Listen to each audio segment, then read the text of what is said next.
Part 3, Chapter 8.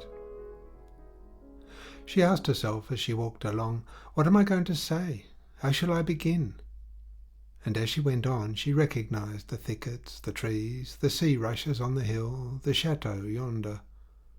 All the sensations of her first tenderness came back to her, and her poor aching heart opened out amorously. A warm wind blew in her face. The melting snow fell drop by drop from the buds to the grass. She entered as she used to through the small park gate. She reached the avenue bordered by a double row of dense lime trees. They were swaying their long, whispering branches to and fro. The dogs in their kennels all barked, and the noise of their voices resounded, but brought out no one. She went up the large straight staircase with wooden balusters that led to the corridor paved with dusty flags, into which several doors in a row opened, as in a monastery or an inn. He was at the top, right at the end, on the left.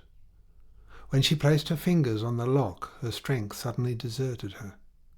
She was afraid, almost wished he would not be there, though this was her only hope, her last chance of salvation. She collected her thoughts for one moment, and strengthening herself by the feeling of present necessity, went in. He was in front of the fire, both his feet on the mantelpiece, smoking a pipe.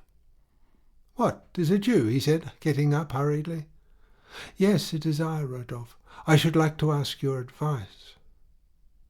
And despite all her efforts, it was impossible for her to open her lips.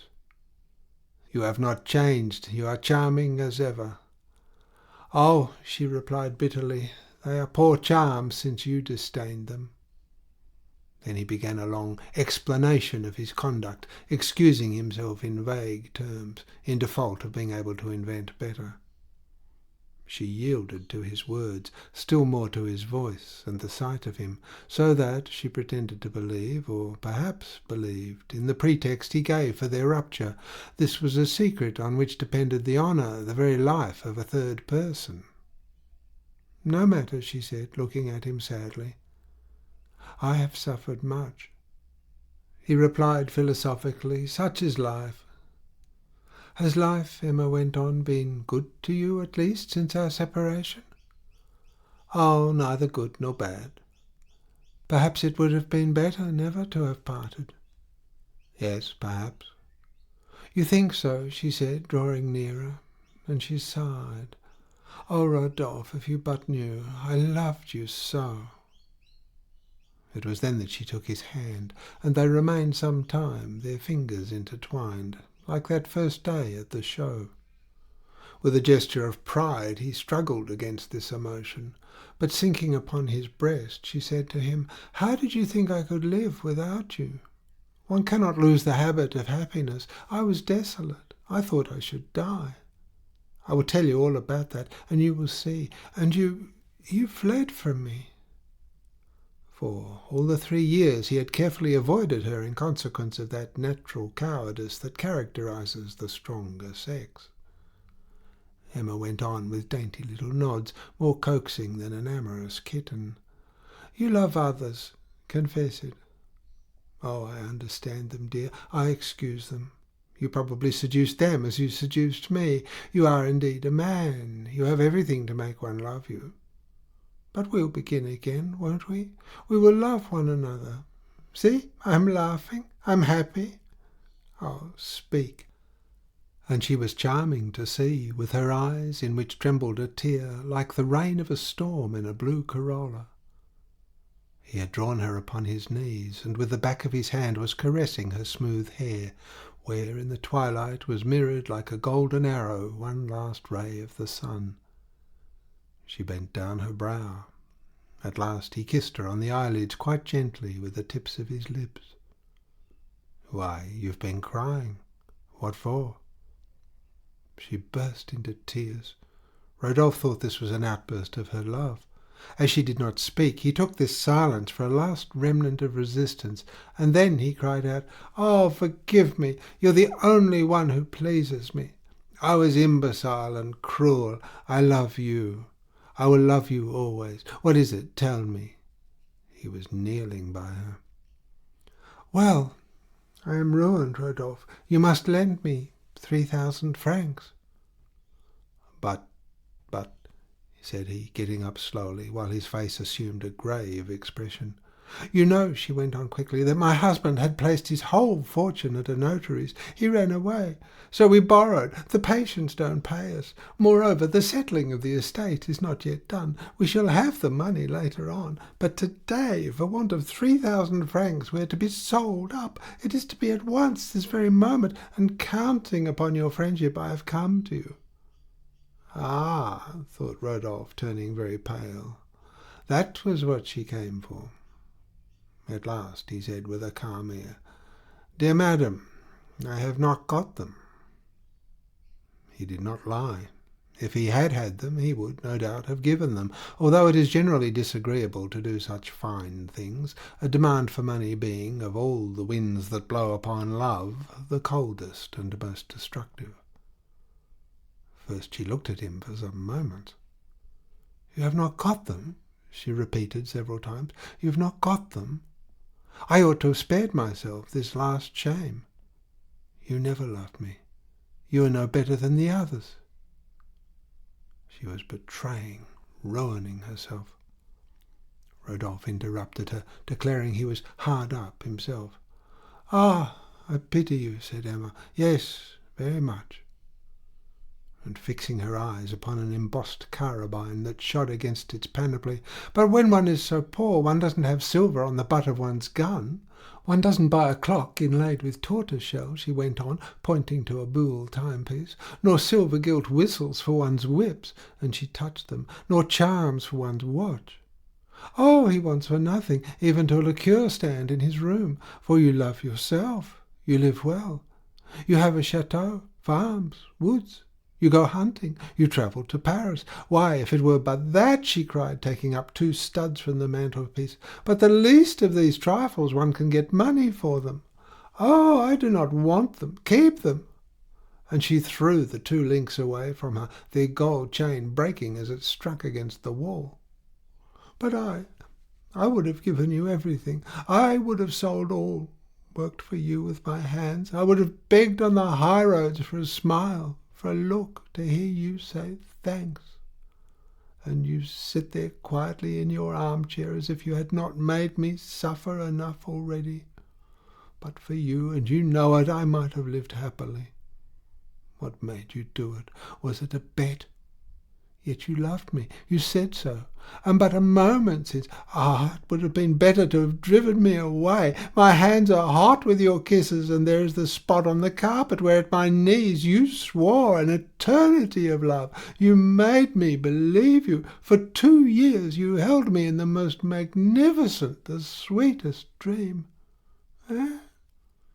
Our plans for the journey, do you remember? Oh, your letter, it tore my heart. And then when I come back to him, rich, happy, free, to implore the help the first stranger would give, a suppliant, and bringing back to him all my tenderness, he repulses me, because it would cost him 3,000 francs. I haven't got them, replied Rodolphe, with that perfect calm with which resigned rage covers itself as with a shield. She went out. The walls trembled, the ceiling was crushing her, and she passed back through the long alley, stumbling against the heaps of dead leaves scattered by the wind. At last she reached the ha-ha hedge in front of the gate. She broke her nails against the lock in her haste to open it. Then 100 steps farther on, breathless, almost falling, she stopped. And now, turning round, she once more saw the impassive chateau, with the park, the gardens, the 3 courts, and all the windows of the façade. She remained lost in stupor, and having no more consciousness of herself than through the beating of her arteries that she seemed to hear bursting forth like a deafening music, filling all the fields. The earth beneath her feet was more yielding than the sea, and the furrows seemed to her immense brown waves breaking into foam. Everything in her head, of memories, ideas, went off at once like 1,000 pieces of fireworks. She saw her father, the rose closet, their room at home, another landscape. Madness was coming upon her. She grew afraid and managed to recover herself in a confused way, it is true, for she did not in the least remember the cause of the terrible condition she was in, that is to say, the question of money. She suffered only in her love, and felt her soul passing from her in this memory, as wounded men dying feel their life ebb from their bleeding wounds. Night was falling. Crows were flying about. Suddenly it seemed to her that fiery spheres were exploding in the air like fulminating bowls when they strike, and were whirling, to melt at last upon the snow between the branches of the trees. In the midst of each of them appeared the face of Rodolphe. They multiplied and drew near her, penetrating her. It all disappeared. She recognized the lights of the houses that shone through the fog. Now her situation, like an abyss, rose up before her. She was panting as if her heart would burst. Then, in an ecstasy of heroism that made her almost joyous, she ran down the hill, crossed the cow-plank, the footpath, the alley, the market, and reached the chemist's shop. She was about to enter, but at the sound of the bell someone might come, and slipping in by the gate, holding her breath, feeling her way along the walls, she went as far as the door of the kitchen, where a candle stuck on the stove was burning. Justin, in his shirt-sleeves, was carrying out a dish. "Ah, they're dining. I will wait." He returned. She tapped at the window. He went out. "The key, the one for upstairs, where he keeps the—" "What?" And he looked at her, astonished at the pallor of her face that stood out white against the black background of the night. She seemed to him extraordinarily beautiful and majestic as a phantom. Without understanding what she wanted, he had the presentiment of something terrible. But she went on quickly, in a love voice, in a sweet, melting voice. "I want it. Give it to me." As the partition wall was thin, they could hear the clatter of the forks on the plates in the dining room. She pretended that she wanted to kill the rats that kept her from sleeping. "I must tell the master." "No, stay." Then, with an indifferent air, "Oh, it's not worthwhile. I'll tell him presently. Come, light me upstairs." She entered the corridor into which the laboratory door opened. Against the wall was a key labelled Capharnaum. "Justin!" called the druggist impatiently. "Let us go up."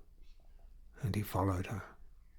The key turned in the lock, and she went straight to the third shelf, so well did her memory guide her, seized the blue jar, tore out the cork, plunged in her hand, and withdrawing it full of a white powder, she began eating it. "Stop!" he cried, rushing at her. "Hush! Someone will come." He was in despair, was calling out, "Say nothing, or all the blame will fall on your master." Then she went home, suddenly calmed, and with something of the serenity of one that had performed a duty. When Charles, distracted by the news of the distraint, returned home, Emma had just gone out. He cried aloud, wept, fainted, but she did not return. Where could she be? He sent Félicité to Homais, to Monsieur Tuvache, to Lheureux, to the Lion d'Or, everywhere, and in the intervals of his agony he saw his reputation destroyed, their fortune lost, Bertha's future ruined. By what? Not a word. He waited till 6 in the evening. At last, unable to bear it any longer, and fancying she had gone to Rouen, he set out along the high road, walked a mile, met no one, again waited, and returned home. She had come back. What was the matter? Why? Explain to me. She sat down at her writing table and wrote a letter, which she sealed slowly, adding the date and the hour. Then she said in a solemn tone, "You are to read it tomorrow. Till then, I pray you, do not ask me a single question. No, not one." "But, oh, leave me." She lay down full length on her bed. A bitter taste that she felt in her mouth awakened her. She saw Charles, and again closed her eyes. She was studying herself curiously to see if she were not suffering. But no, nothing as yet. She heard the ticking of the clock, the crackling of the fire, and Charles breathing as he stood upright by her bed. "Ah, it is but a little thing, death," she thought. I shall fall asleep and all will be over." She drank a mouthful of water and turned to the wall. The frightful taste of ink continued. "I am thirsty, so thirsty," she sighed. "What is it?" said Charles, who was handing her a glass. "It is nothing. Open the window. I'm choking." She was seized with a sickness so sudden that she had hardly time to draw out her handkerchief from under the pillow. "Take it away," she said quickly. "Throw it away." He spoke to her. She did not answer. She lay motionless, afraid that the slightest movement might make her vomit, but she felt an icy cold creeping from her feet to her heart. "Ah, it is beginning," she murmured.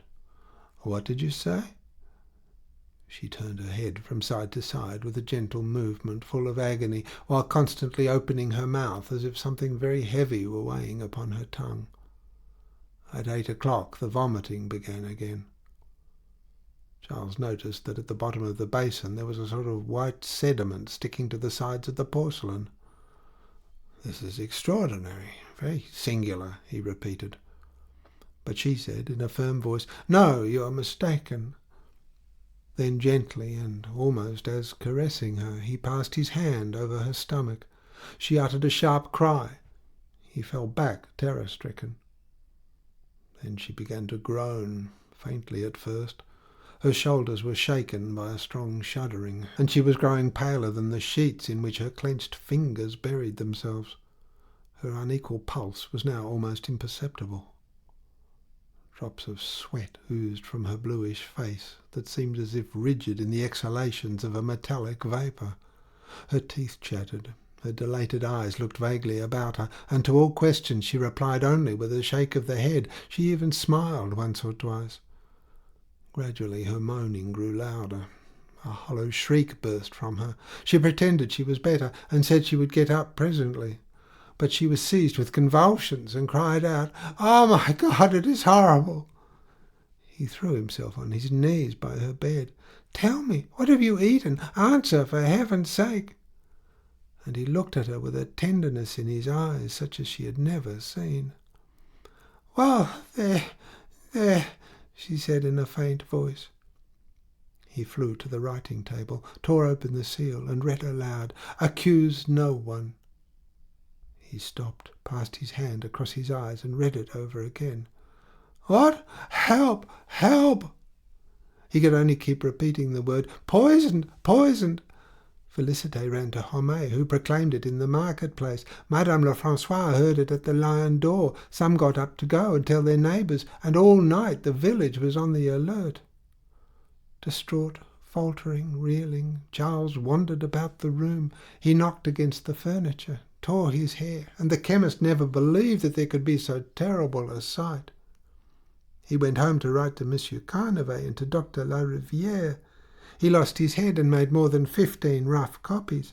Hippolyte went to Neufchâtel, and Justin so spurred Bovary's horse that he left it foundered and 3 parts dead by the hill at Bois-Guillaume. Charles tried to look up his medical dictionary, but could not read it. The lines were dancing. "Be calm," said the druggist. "We have only to administer a powerful antidote. What is the poison?" Charles showed him the letter. It was arsenic. "Very well," said Homais. "We must make an analysis." For he knew that in cases of poisoning an analysis must be made, and the other, who did not understand, answered, "Oh, do anything, save her." Then going back to her, he sank upon the carpet and lay there with his head leaning against the edge of her bed, sobbing. "Don't cry," she said to him. "Soon I shall not trouble you any more." "Why was it? Who drove you to it?" She replied, "It had to be, my dear." "Weren't you happy? Is it my fault? I did all I could." "Yes, that is true. You are good, you." And she passed her hand slowly over his hair. The sweetness of this sensation deepened his sadness.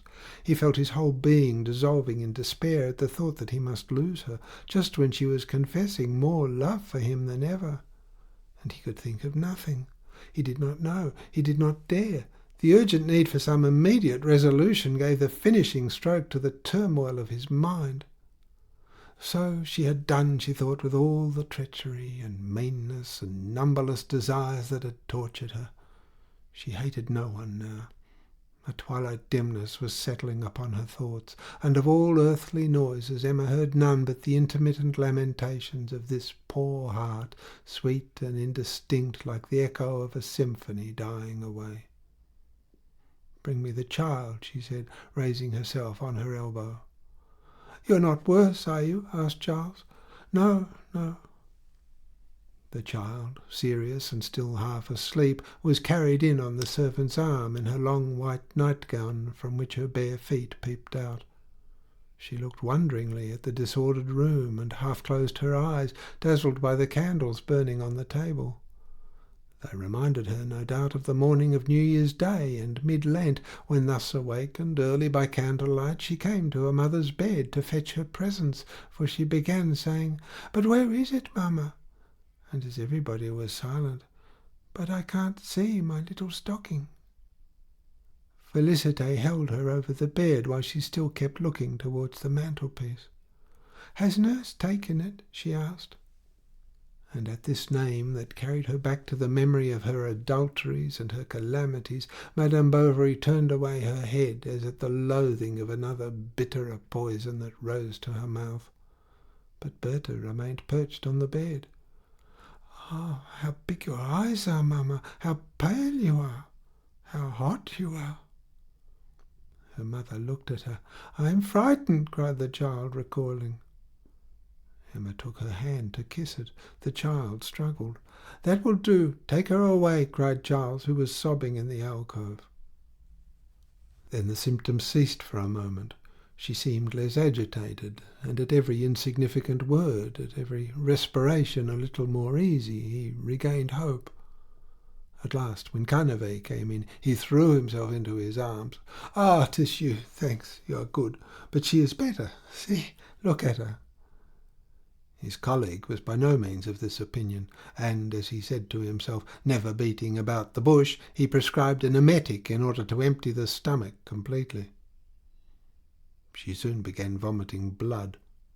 Her lips became drawn. Her limbs were convulsed, her whole body covered with brown spots, and her pulse slipped beneath the fingers like a stretched thread, like a harp string nearly breaking. After this, she began to scream horribly. She cursed the poison, railed at it, and implored it to be quick, and thrust away with her stiffened arms everything that Charles, in more agony than herself, tried to make her drink. He stood up, his handkerchief to his lips, with a rattling sound in his throat, weeping and choked by sobs that shook his whole body.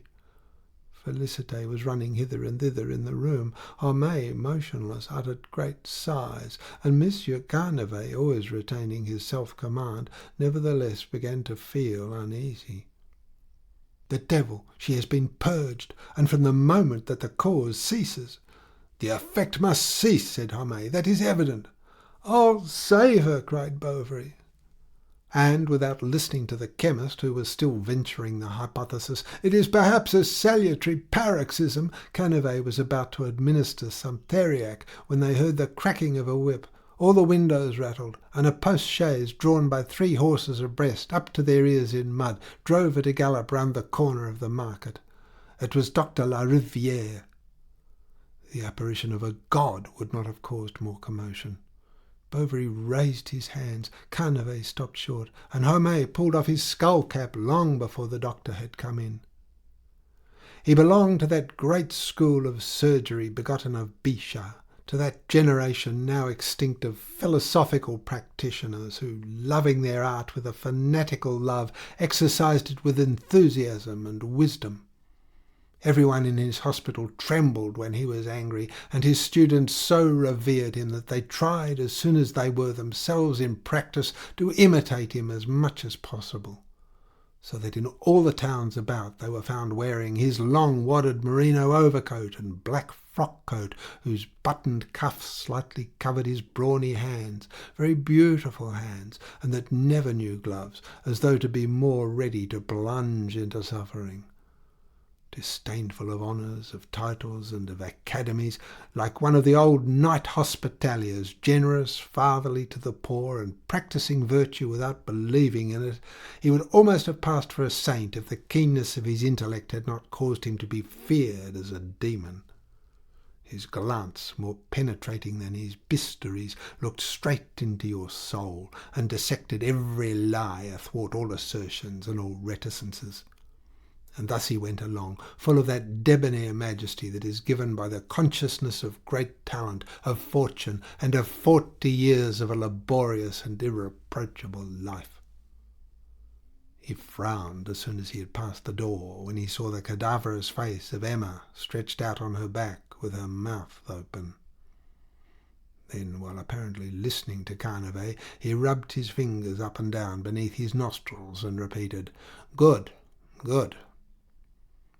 But he made a slow gesture with his shoulders. Bovary watched him. They looked at one another. And this man, accustomed as he was to the sight of pain, could not keep back a tear that fell on his shirt frill.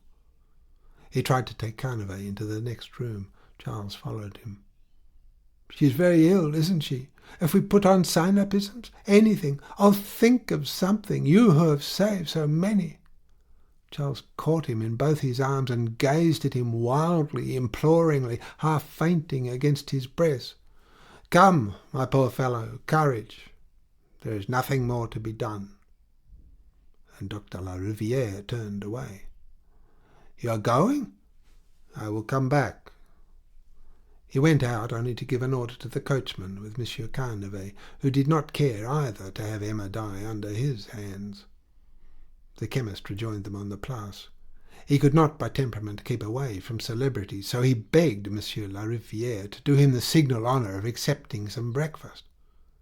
He sent quickly to the Lion d'Or for some pigeons, to the butcher's for all the cutlets that were to be had, to Tuvache for cream, and to Lestiboudois for eggs, and the druggist himself aided in the preparations, while Madame Homais was saying, as she pulled together the strings of her jacket, "You must excuse us, sir, for in this poor place, when one hasn't been told the night before—" "Wine-glasses," whispered Homais. "If only we were in town we could fall back upon stuffed trotters. Be quiet. Sit down, doctor." He thought fit, after the first few mouthfuls, to give some details as to the catastrophe. "We first had a feeling of cecity in the pharynx, then intolerable pains at the epigastrium, superpurgation, coma." "But how did she poison herself?" "I don't know, doctor, and I don't even know where she can have procured the arsenious acid." Justin, who was just bringing in a pile of plates, began to tremble. "What's the matter?" said the chemist. At this question the young man dropped the whole lot on the ground with a crash.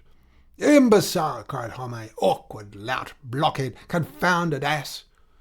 But suddenly, controlling himself, "I wished, doctor, to make an analysis, and primo I delicately introduced a tube—" "You would have done better," said the physician, "to introduce your fingers into her throat."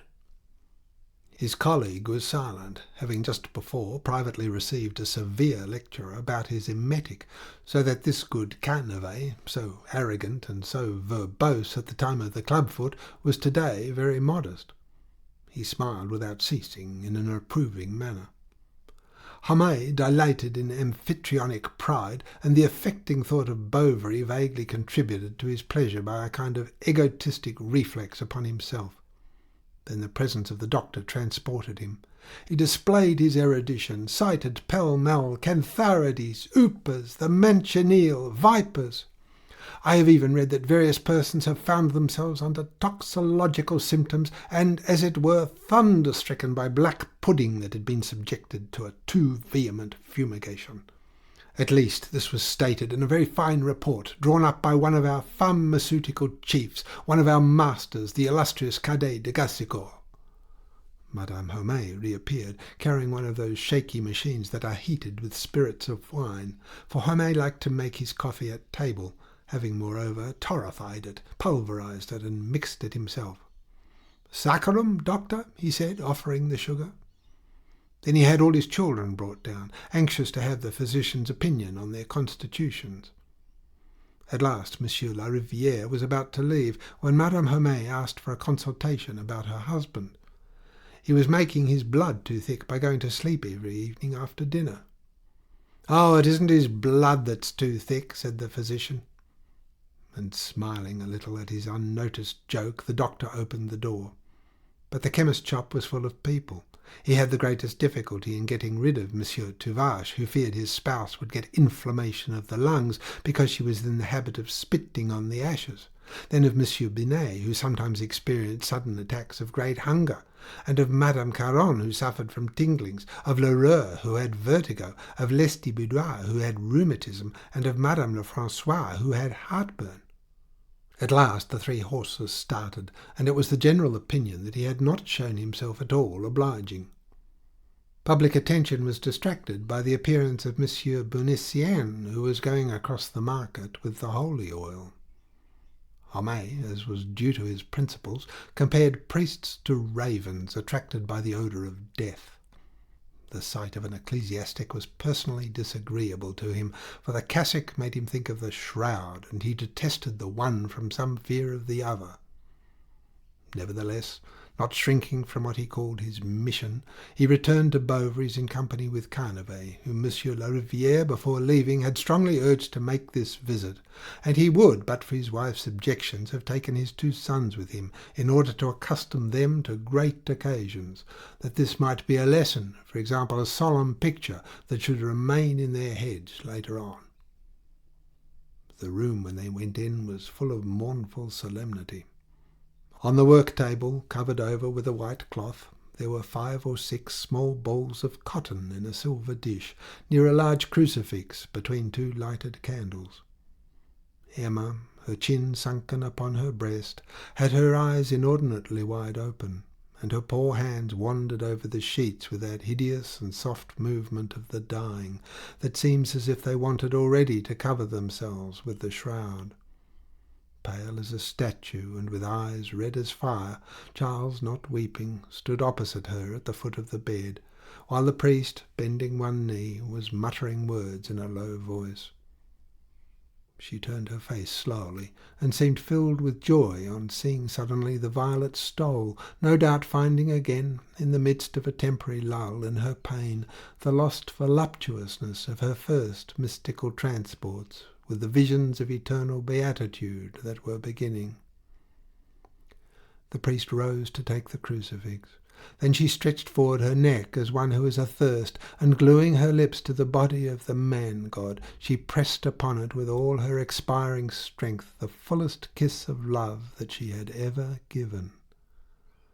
Then he recited the Misereata and the Indulgentem, dipped his right thumb in the oil, and began to give extreme unction, first upon the eyes that had so coveted all worldly pomp, then upon the nostrils that had been greedy of the warm breeze and amorous odours, then upon the mouth that had uttered lies, that had curled with pride and cried out in lewdness, then upon the hands that had delighted in sensual touches, and finally upon the soles of the feet, so swift of yore when she was running to satisfy her desires, and that would now walk no more.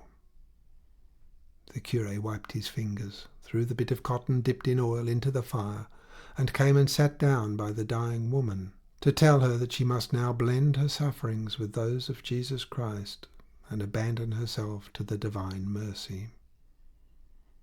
Finishing his exhortations, he tried to place in her hand a blessed candle, symbol of the celestial glory with which she was soon to be surrounded. Emma, too weak, could not close her fingers, and the taper, but for Monsieur Bournisien, would have fallen to the ground. However, she was not quite so pale, and her face had an expression of serenity, as if the sacrament had cured her. The priest did not fail to point this out. He even explained to Bovary that the Lord sometimes prolonged the life of persons when he thought it meet for their salvation, and Charles remembered the day when, so near death, she had received the communion. Perhaps there was no need to despair, he thought. In fact, she looked around her slowly, as one awakening from a dream. Then, in a distinct voice, she asked for her looking-glass, and remained some time bending over it, until the big tears fell from her eyes. Then she turned away her head with a sigh, and fell back upon the pillows. Her chest soon began panting rapidly. The whole of her tongue protruded from her mouth. Her eyes, as they rolled, grew paler, like the two globes of a lamp that is going out, so that one might have thought her already dead, but for the fearful labouring of her ribs, shaken by violent breathing, as if the soul was struggling to free itself. Félicité knelt down before the crucifix, and the druggist himself slightly bent his knees, while Monsieur Carnavet looked out vaguely at the Place. Bournisien had again begun to pray, his face bowed against the edge of the bed, his long black cassock trailing behind him in the room. Charles was on the other side, on his knees, his arms outstretched towards Emma. He had taken her hands and pressed them, shuddering at every beat of her heart, as at the shaking of a falling ruin. As the death rattle became stronger, the priest prayed faster. His prayers mingled with the stifled sobs of Bovary, and sometimes all seemed lost in the muffled murmur of the Latin syllables that tolled like a passing bell. Suddenly on the pavement was heard a loud noise of clogs and the clattering of a stick, and a voice rose, a raucous voice that sang, "Maids in the warmth of a summer day, dream of love and of love always." Emma raised herself like a galvanized corpse, her hair undone, her eyes fixed, staring. "When the sickle blades have been, Nanette, gathering years of corn, Vases bending down, my queen, to the earth where they were born." "The blind man!" she cried. And Emma began to laugh, an atrocious, frantic, despairing laugh, thinking she saw the hideous face of the poor wretch that stood out against the eternal night like a menace. "The wind is strong this summer day, her petticoat has flown away." She fell back upon the mattress in a convulsion. They all drew near. She was dead. End of Part 3, Chapter 8.